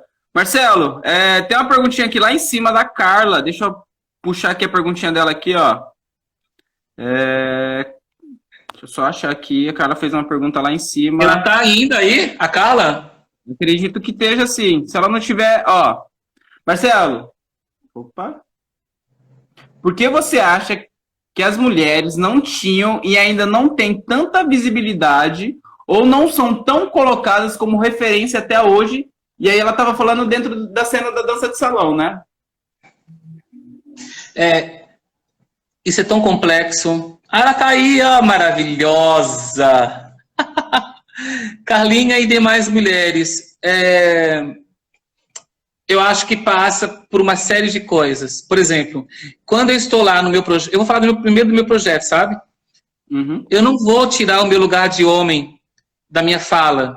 Então, o que eu estou querendo dizer é que se fosse uma mulher professora, coordenadora de um projeto de dança salão na UFMS, talvez as mulheres tivessem outro lugar lá. Eu acho que passa também por isso, sabe? A cena da dança de salão, ela é muito machista.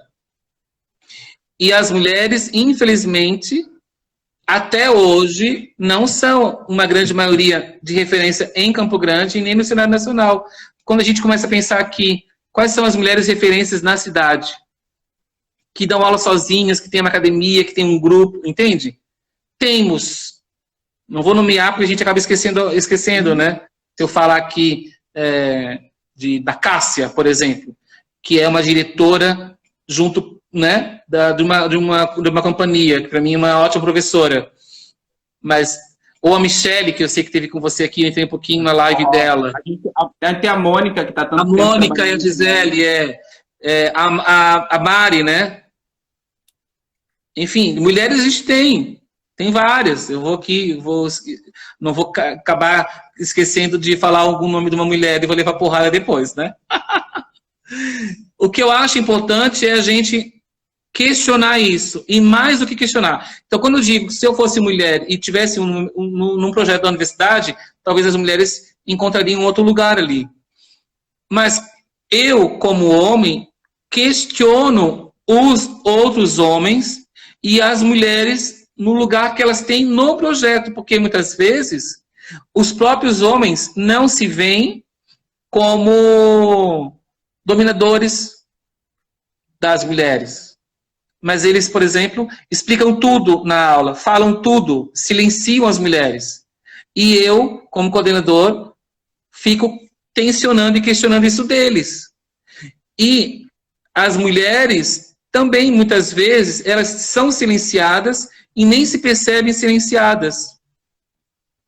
Ou algumas também fazem o contrário. Silenciam, porque elas são tão silenciadas que elas gritam de um jeito, talvez seja até importante ter isso, mas em alguns momentos elas também silenciam os homens ou silenciam as outras mulheres, porque hoje não é um critério que um homem dê aula com uma mulher no meu projeto. Pode ser 2 homens, pode ser 2 mulheres, pode ser um homem e uma mulher, mas a mulher dando aula para os condutores e os homens para as pessoas conduzidas. Enfim, isso tudo está tudo borrado. Essa linha binária está borrada no projeto. Mas isso não quer dizer que lá não existam essas tensões. Só que isso é problematizado semanalmente por mim, pelas outras mulheres e pelos homens, tá? Mas eu tenho visto que na cidade ainda prevalece como referência o nome dos homens, sabe? Ainda na minha cabeça, quando falo de harmonia, ainda vem o Fábio na minha cabeça. Quando fala Alexandre no samba, quando fala do tango, né, a gente pode pensar aqui no Juliano, né, como só exemplo. Forró, posso pensar em você, Marquinhos. Talvez seja mais forte do que pensar na Michele. Pensar em salsa, vou pensar em quem? No André? Entende? Então, mas cadê lá a parceira do André? Cadê lá? Entendeu? Essas mulheres são invisibilizadas ainda. Eu acho que é muito complexo esse lugar. E, de novo, só para terminar essa questão. não é apenas, então, uma questão da dança de salão. Ora, é o lugar da mulher na sociedade. Né? Quando a gente olha para o ministério hoje, quantas mulheres são ministras no governo Bolsonaro? 2, Damaris. Né? São a Damaris e a nossa Tereza, né? Maria Tereza do agro. O agro é tech, o agro é pop. Então, é isso. Então, é um cenário machista, nacional, de todas as áreas ainda, que coloca a mulher num lugar subalternizado, mas também tem resistência, também tem mulheres que pensam o seu lugar, e não é à toa que a gente teve, inclusive, uma presidenta, né, que com o golpe foi tirada. Então, enfim, mas eu acho que passa por uma questão macro, o lugar da mulher na sociedade, e aí isso respinga na dança salão. Acho que deu para dar uma resposta. Ó, ela pergunta aí, ó. O cenário nacional é sempre falado nos homens, né? Mas será que não seja por essa questão de que quem conduzia era o homem? A gente tem dentro da própria história da dança de salão, né? Sempre é esse papel masculino bem forte, né? Esse papel do homem, do condutor, desse ser... Que cria, que conduz, porque os passos são conduzidos por ele que escolhe o que ela vai dançar. Como vai dançar? Desloca pelo salão, o lugar da sala onde eu danço, tudo isso quem escolhe é o homem condutor. O fato do abraço, comecei a refletir isso agora, o fato do abraço da dança de salão ser pelo lado direito é porque os homens usavam a espada do lado esquerdo, então não poderia ser abraçado daquele lado. Então já começa a partir daí, entendeu? O abraço, quem determinou o abraço? Quem determinou o abraço foi o homem, entendeu? Sim. Então, a gente vive só historicamente um conceito dentro da dança de salão assim, que é muito machista, que favorece muito aos homens, né? Mas que tem sido quebrado. Eu tenho visto que tem sido quebrado. E eu acredito, assim, que cada vez mais vai ser quebrado esse lugar. Eu também acho. Eu tenho me esforçado para contribuir. Assim, a minha parcela eu tento fazer. Sabe? Mas é importante também que as mulheres, assim, ó, é importante que as mulheres façam esse movimento delas, por elas, sabe? Porque também, senão eu tô assim, é um homem que eu acho importante que o homem, por isso que eu te digo, o lugar de onde eu falo é de um homem. Então, é importante que mulheres também se coloquem a partir do seu lugar e lutem e questionem. Quando a gente, por exemplo, foi na Mimulus, lá na Semana da Dança, a gente questionou isso. Por que só os homens, entende? Cadê as mulheres aqui para dar aula de dança salão para a gente? Entende? Então, é isso, é questionar esse lugar e não naturalizar esse lugar. Porque é sempre assim. Não, não é sempre assim. E não tem que ser, né? E não tem que ser. Mas já falando sobre esses assuntos mais delicados da dança de salão, que muita gente não gosta de falar, né? Eu queria falar continuar falando sobre machismo, queria falar sobre assédio também. A gente teve uma cena bem, que eu posso dizer assim, desconfortável pela cena da nossa cidade aqui, né? Que foi a denúncia que foi feita. E eu queria que você falasse um pouco como que você enxerga esse cenário de assédio que a gente vive dentro da dança de salão, né? Queria que você falasse um pouco de como que você enxerga isso. Então, olha, é algo que... Eu estou falando do meu projeto, por exemplo, né? Eu parto sempre dele. Já aconteceu. Já aconteceu de alunos assediar alunas, de professor assediar a professora, de professor assediar as alunas. Isso já aconteceu. E a minha medida que eu tive era de não condenar porque eu não sou juiz, não sou delegado, eu sou um professor. Então, quando alguma mulher veio conversar comigo, eu sempre incentivei e sempre vou incentivar a denunciarem. Porque eu ali não vou ser o herói da jogada, né? E não sei se está entendendo o que eu estou falando. De eu vou lá e vou punir o professor como se eu tivesse aqui, então, uma espada, já que tu falou da espada, da justiça, né? Fosse uma autoridade do juizado que nem desse voz para ele, porque ele não tem nem que falar, entende? Eu acho que sim. Poxa, na justiça não tem um que ataca e um que defende, não tem um advogado, né, que defende o réu e um que entende? Eu acho que o que eu quero dizer é, quando no meu projeto, sempre que uma mulher for assediada e ela vinha conversar comigo, eu falei, inclusive, a gente vai agora, eu vou te colocar no meu carro, nós vamos agora, vai ter todo o meu apoio. Nos casos que chegaram até mim, nenhuma delas quis denunciar. E eu sei o quanto é complexo para uma mulher denunciar. Não é simples. Mas eu dei o apoio para a denúncia, tá? Mas não saí dizendo que o fulano de tal é um assediador, tirar do meu projeto, porque daí eu poderia ser processado por esse aluno na universidade, com um professor que está caluniando ele. E eu não teria provas, porque eu não tenho provas. Para comprovar, eu tenho uma fala, que é importante ter. Então, eu acho que quando a gente parte para a coisa do assédio, né, é denunciar, né, e não ficar só pressionando o professor para que ele tome, por exemplo, que ele exclua este homem dali. Eu acho que isso é muito tênue. Para quem é professor, para quem tem um projeto e é funcionário público, isso é muito complexo. Não é só uma decisão maior do que isso. Envolve justiça. Aí, pensando no cenário fora do meu projeto, eu sei que as mulheres denunciaram. Foram para a delegacia. E não foi só uma. E esse professor tá livre. Então, você está vendo como... por isso estou falando, é muito daí de racional que as mulheres pensem 1000 vezes antes de denunciar. Porque muitas vezes elas denunciam, se expõem, porque eu sei que algumas mulheres que denunciaram esse professor, elas acabaram sendo moralmente condenadas. Como mulheres fáceis, mulheres que queriam o mesmo, foram sabe? Causadoras. Por que elas ficaram anos e não denunciaram naquele momento? Enfim, elas foram julgadas pela sociedade.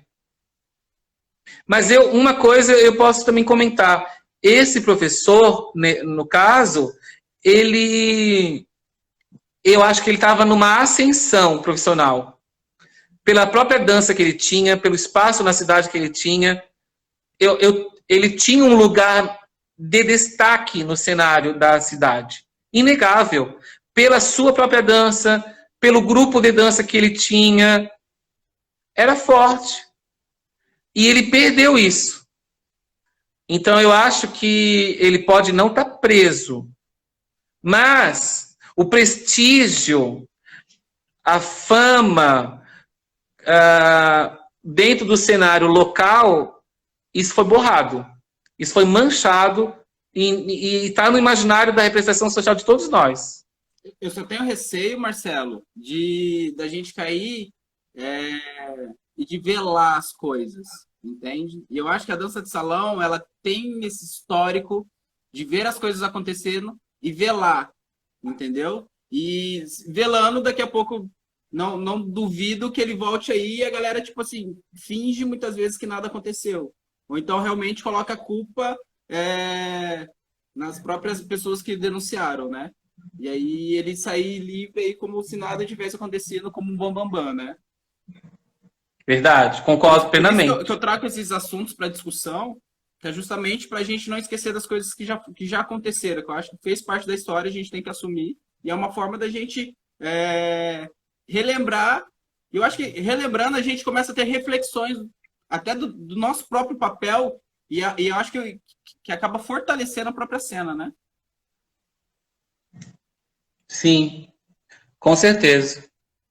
Marcelo, vamos mudar de assunto de novo. Você quiser, esses assuntos assim são bem intensos e polêmicos e a gente vai mudando assim para mudar um pouco o ar, né? Tá. O Jarbas fez uma pergunta lá em cima. Deixa eu procurar aqui a pergunta do Jarbas. Rapidinho. Aqui, ó. Como foi sua ideia de trazer esses ritmos para o FMS, mesmo sabendo que não era tão difundido aqui? Olha, então assim, eu acho que as pessoas observam ou elas nomeiam como um grande incentivador, por exemplo, da salsa, né? Roda de salsa é uma coisa que as pessoas não conheciam em Campo Grande. Eu comecei a ensinar roda de salsa, zouk, as pessoas não tinham conhecimento de zouk. Então, assim, veja, eu não sou referência nessas danças. As pessoas, hoje, né? Eu vou lá, qual o melhor bailarino desse? Não, longe, bem longe do que eu sou. Mas o que eu fui o primeiro incentivador. Isso fui, né? A própria bachata, eu não conhecia bachata. Em Londrina, eu não conhecia. Eu cheguei em Campo Grande também, não conhecia. Eu comecei a fazer os cursos com o Jomar, da Mímulos, e ele ama bachata. E foi lá que eu conheci. E aí comecei a trazer também para as aulas do projeto Dança Salão. E começou também isso, a mobilizar. Mesma coisa, Lindy Hop. Eu não conhecia Lindy Hop. Conheci lá no Jomar também, na Mímulos. E comecei a trazer para cá. Então, eu acho que tem uma série de danças que nem eu e nem Campo Grande não tinha conhecimento e que eu trouxe para o projeto e isso que eu queria trazer. Por exemplo, eu comecei a dar aula de zouk dentro do projeto, para os professores, no baile e tal. Aí o que aconteceu? As pessoas começaram a gostar, olha que legal esse ritmo, que música gostosa, não sei o que, esse corpo é legal. O que elas fizeram? Elas começaram a fazer aula com grandes profissionais. Foram fazer aula fora. Inclusive, muitos desses cursos pagam pelo próprio projeto. E essas pessoas voltaram para cá e começaram a ampliar, a serem referências. Daí, por exemplo, nasce o Zouk na Orla, que o nome era esse, né? Hoje nem é mais esse. Mas o Zouk na Orla era um braço da dança de salão da UFMS. E veja, não foi o Marcelo. Quando surgiu, muita gente achava que era uma extensão do projeto. Achava que eram as pessoas as pessoas do projeto que ali fariam algo social, né? Porque era isso, né? Começou com o Rômulo e com a Ariane, eu acho, enfim. Uhum. E o Lucas, né? Isso, mas era isso, né? Eram pessoas que gostavam de zouk, estavam ensaiando e treinando zouk com professores de fora do estado, inclusive, começaram a trazer para cá e começaram a querer dançar isso no domingo, entende? E isso ganhou uma dimensão. Saudades do zouk falar nisso, né? Então eu acho que é isso, sabe? Uma coisa é ser um incentivador, trazer para cá. Eu acho que isso está na história. Mas não quer dizer que hoje eu seja uma referência nisso, não. Inclusive, eu acho que alguma coisa que eu gosto bastante, que alguém comentou aqui, né? Alguém chamado Assis, que é o bolero. Eu acho que é uma das danças que realmente eu me identifico muito. Jarbas está aí, que é um grande apaixonado pelo bolero também. Então eu acho que tem danças que eu gosto mais até do que próprio zouk, salsa, bachata, mas não quer dizer que eu não goste dessas, né? Mas bolero, minha paixão. Marcelo. O Moraes, esse traidor, ele está dizendo bolero, mas ele adora, por exemplo, chamamé, ele adora tango. O Moraes tem um coração enorme, ele gosta, ele é muito apaixonado, sabe? Ele foi para Argentina agora fazer uns cursos aí, eu tava acompanhando aí, ó. Então, eu também, tá riquésimo. Soltando dinheiro ali, ó, soltando dinheiro. Falta 10 minutos pra gente encerrar a live, para acabar. Queria agradecer o convite, agradecer por esse papo. Para mim foi muito construtivo, agregou muito no meu pensar vou refletir muito sobre as coisas que a gente discutiu aqui, né? Que a gente conversou. E aí eu queria fazer duas perguntinhas para você, para a gente encerrar, né? E queria que você fizesse o merchan dos seus livros também. Eu queria falar um pouco mais dos seus livros, mas a conversa acabou seguindo para Verdade. outros lugares. Eu acabei nem conseguindo entrar nesse assunto dos seus livros. Então eu queria fazer a pergunta que é o seguinte: o que é dança para você? O que é dança 2? Ok? Queria que você fizesse o merchanzinho do seu livro, dos dois, né? E eu tenho sempre pensado muito, né, nesse momento que a galera que está em casa, a galera que está isolada, a gente que gosta muito de dançar, a gente que gosta muito de se movimentar, então a gente está tendo o nosso corpo aprisionado, né? E aí isso causa muitos problemas, né? E a saúde mental é um dos problemas que eu acredito que vai ser um dos maiores problemas depois de tudo isso, né? Que é a galera que ficou presa e na hora de sair. E eu queria que você deixasse uma mensagem para essa galera que está em casa, que está te acompanhando, te assistindo, e para tranquilizar elas nesse momento, alguma coisa nesse sentido, assim. O que você indicaria elas estarem fazendo, alguma coisa assim. Nossa, isso é para acabar, né? Olha, o que é dança? Eu não gosto de conceitos decorados e fechados, sabe? Eu acho que o mais importante para fazer uma leitura da dança na sociedade, na cultura, o que é importante considerarmos? Mais do que definir o que é dança, mas quando a gente pensa na dança, quais são os componentes que não podem faltar? Eu posso listar alguns. A arte, para mim, é o primeiro. Então, o meu olhar para a dança é um olhar que parte da arte. Mas isso é tão óbvio? Não, não é óbvio. Porque muitas vezes, tá? Algumas pessoas pedem entrevista para mim e querem que eu fique falando, por exemplo, como a dança de salão melhora na saúde, os benefícios para a saúde. Daí eu sempre falo, olha, realmente ajuda, mas o meu principal objetivo com o projeto Dança de Salão não é a melhoria da saúde, mas é o quê? Que a pessoa aprenda a dançar. Que ela está lá sentadinha num bar, num boteco, está tocando forró e ela não vai dançar, agora ela vai. Então, dança é isso, é arte. E se é arte, tá? Ela passa pela subjetividade, ela não tem que ter uma pré-determinação, ela não tem que ter um padrão, porque a arte, sendo subjetiva, ela impõe implicitamente a multiplicidade de olhares, de interpretações, a qual a dança tem que estar nesse rol. Então, é arte, sendo arte, ela é o quê? Interpretativa, ela é diálogo, ela é expressão, ela é sentimento, ela é uma estética. Quando eu digo estética, não é que é boa, bonita, bela, não. Estética é propositiva, ela tem um conceito, ela tem um porquê de ser e existir naquele lugar, naquele contexto, e que é fluido, que muda constantemente. Mas a arte, ela pode ser de diferentes formas, né? Ela pode ser uma pintura, pode ser uma música, mas a nossa tem que... Uma outra palavra-chave, então, nisso é corpo. Porque dança é corpo. Se faz pelo gesto. É o corpo dançando. Mesmo que esse corpo não seja o corpo humano, né? Porque eu já vi coisas onde quem dançava era um véu. Né? Eu fui num museu onde o véu, o jeito que o sopro, o artista, né? Ele colocou o vento ali, era justamente para possibilitar com que o véu dançasse. Enfim, hoje, mas dança para mim é corpo, tá? Então acho que passa por isso, arte e corpo. E aí dentro da arte entra vários elementos, assim como o corpo também passa vários elementos. E a dança de salão, como sendo algo que bebe da fonte da dança, né? Pensando uma questão mais macro, então a dança seria uma vertente dentro do universo.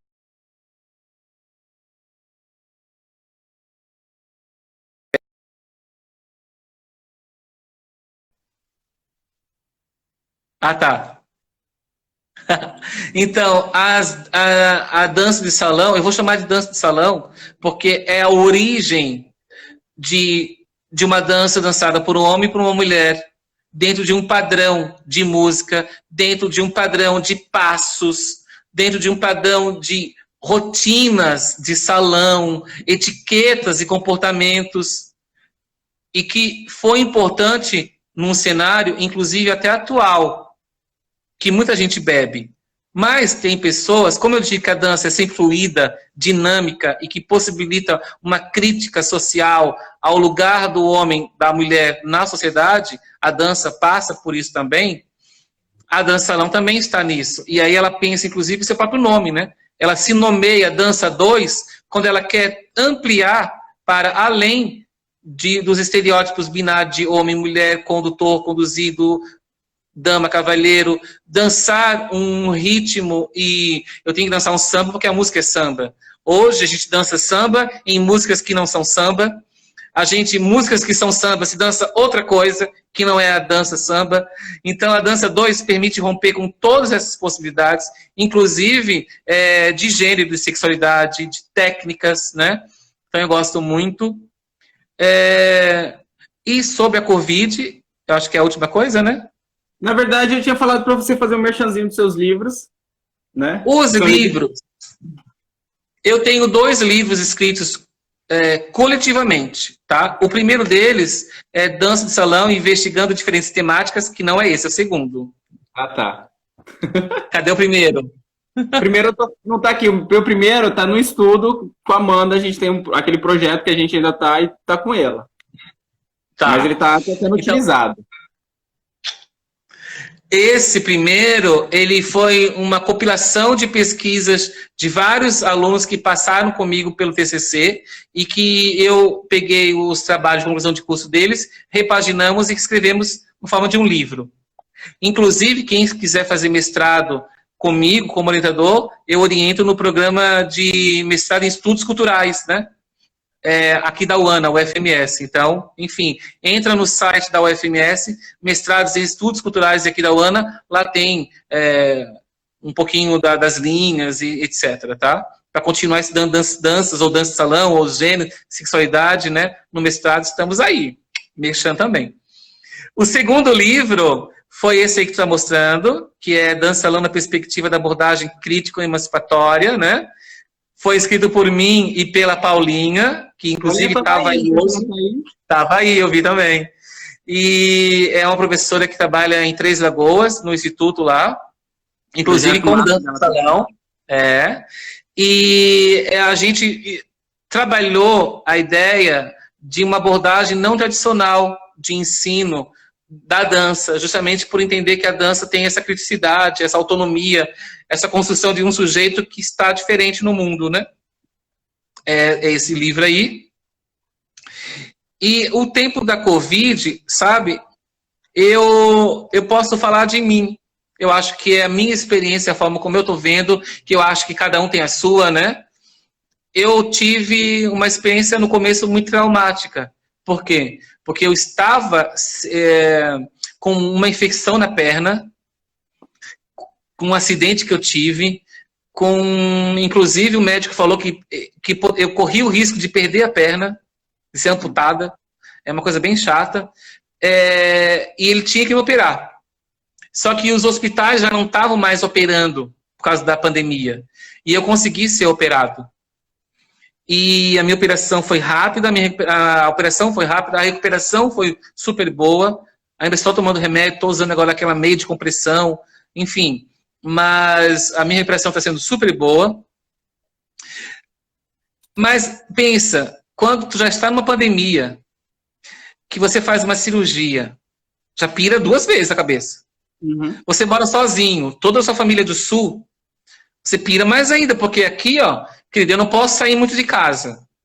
Quando você quer conversar, você conversa com quem? Nem planta eu tenho na minha casa. Quem conhece essa casa aqui, sabe que eu não tenho animal, não tenho planta, não gosto. Então, só tenho eu. Sabe? É engraçado. Mas o meu jeito de viver a pandemia não é a mesma forma de quem mora, por exemplo, com a família, Tá isolado, mas tá com a família. Tá isolado, mas tem um cachorro. Tá isolado, mas tem um papagaio, um periquito, um peixinho, aqueles... Como é que é? Aquele peixe que vive sozinho? Não sei. Enfim, é diferente, sabe? Mas o que eu acho é que, só para terminar, que eu acredito que a ciência é a solução. Ela está buscando a cura, a vacina, e ela mostra para a gente que o isolamento ainda é a melhor forma. Então, acho que a gente tem que seguir se isolando, no sentido de se proteger a vida minha e do outro. Marcelo, obrigado. 20 segundos para acabar, galera. Espero que vocês tenham gostado. Dá tempo de tirar aquele print. Marcelo, obrigado mais uma vez, do fundo do coração. Espero que